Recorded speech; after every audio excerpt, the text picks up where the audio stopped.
عراق کا آفیشیل نام republic of Iraq ہے۔ اس کا کل رقبہ 4,38,317 مربع کلومیٹر ہے۔ عراق ایشیا کا ایک اہم عرب مسلمان ملک ہے۔ عراق کا قدیم نام میسوپوٹیمیا ہے۔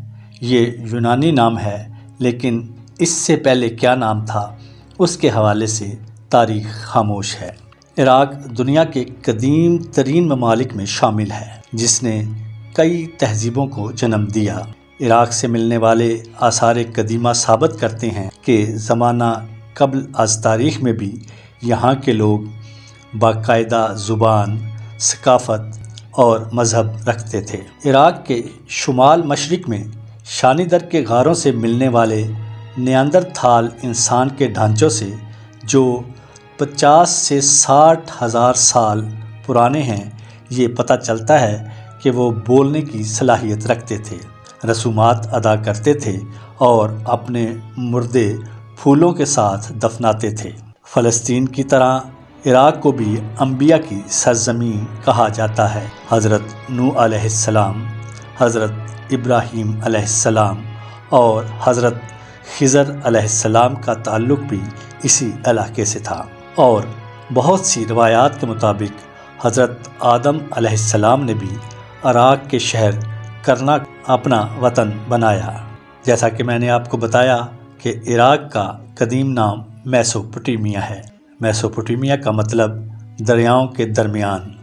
یہ تہذیب چونکہ دریائے دجلہ اور فرات کے درمیان پروان چڑھی، اسی لیے اس کا نام میسوپوٹیمیا پڑ گیا۔ عراق سمیریا، اکادی، اسیریائی، کلدانی، ساسانی اور بابل تہذیبوں کا مرکز تھا، جو 5000 سال قبل مسیح دنیا کا بہترین نظام رکھتا تھا۔ انہوں نے ہی دنیا کو لکھنا سکھایا، ریاضی، فلسفہ اور سائنسی علوم کے اصول دیے۔ حمورابی دور میں دنیا کو شہریت کے اصول بھی دیے گئے۔ 7ویں صدی عیسوی میں یہ علاقہ مسلمانوں کے زیر نگیں آیا، اور حضرت علی کرم اللہ وجہہ نے اس کے شہر کوفہ کو اپنا دارالخلافہ بنایا۔ پھر اموی اور عباسی برسر اقتدار رہے۔ عباسیوں نے پہلی دفعہ بغداد کو دارالخلافہ بنایا۔ 1258 میں ہلاکو خان نے بغداد کو تاراج کیا۔ یہ وہ وقت تھا جب یہ علم و ادب، سائنس اور ٹیکنالوجی کا گہوارہ تھا، اور سائنس اس سطح پر تھی جہاں باقی دنیا سوچ بھی نہیں سکتی تھی، اور یہاں پہ دنیا کی سب سے بڑی لائبریری تھی۔ جنگ عظیم اول کے بعد فرانس اور برطانیہ نے بندر بانٹ کے بعد 1932 میں شریف مکہ کے بھائی فیصل کو جنگ میں ساتھ دینے پر عراق تحفے میں دیا۔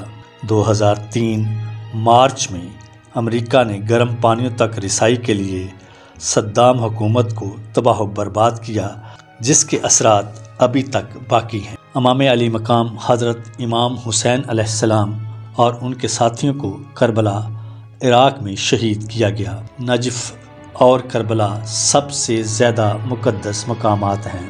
یہاں روضہ امام حسین علیہ السلام بھی ہے۔ یہاں امام علی مسجد بہت معروف ہے۔ یہیں پہ حضرت امام علی علیہ السلام کا گھر بھی ہے۔ یہاں پہ حضرت امام قاسم کا مزار ہے۔ یہیں پر حضرت امام احمد بن حنبل کی مسجد بھی ہے۔ مسجد العباس اور مسجد کاظمیہ بھی یہیں پر ہے۔ حضرت دانیال علیہ السلام کی مسجد یہیں پر ہے۔ ہاروت اور ماروت کا کنواں بابل ہاروت و ماروت بھی یہیں ہے۔ عراق میں ہی حضرت سلمان فارسی رضی اللہ تعالیٰ عنہ کا مزار ہے۔ اللہ کے نبی حضرت یونس علیہ السلام کی مسجد بھی یہیں پہ ہے۔ حضرت رضی علیہ السلام کا مزار بھی یہیں پر ہے۔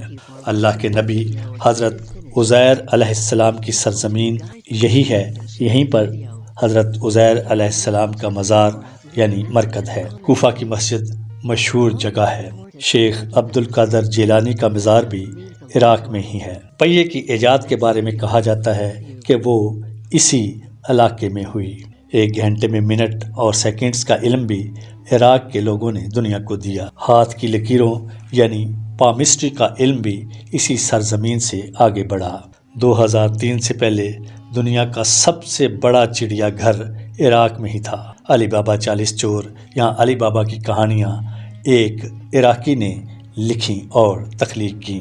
شہد کی مکھیاں پالنا اور شہد فروخت کرنا عراق کا ایک بڑا کاروبار ہے۔ عراق کا قومی پھول سرخ گلاب ہے۔ عراق کا زیادہ تر حصہ صحرا پر مشتمل ہے۔ عراق میں 2000 سے زائد تیل کے کنویں ہیں اور یہ تیل رکھنے والا 5واں بڑا ملک ہے۔ فٹ بال عراق کا قومی کھیل ہے۔ عراق کے پاس ایک نوبل انعام بھی ہے۔ نادیہ مراد عراق کی واحد نوبل پرائز ونر ہیں۔ اسی سرزمین پر بڑے بڑے سائنسدانوں نے جنم لیا۔ عراق دیکھنے کے قابل سرزمین ہے، گو کہ امریکہ نے اس کو اپنے اتحادیوں کے ساتھ مل کر جھوٹے پراپیگنڈا کے تحت تباہ و برباد کر دیا۔ ایک وقت تھا یہ ایک امیر ترین ملک تھا، اب یہاں غربت عروج پر ہے۔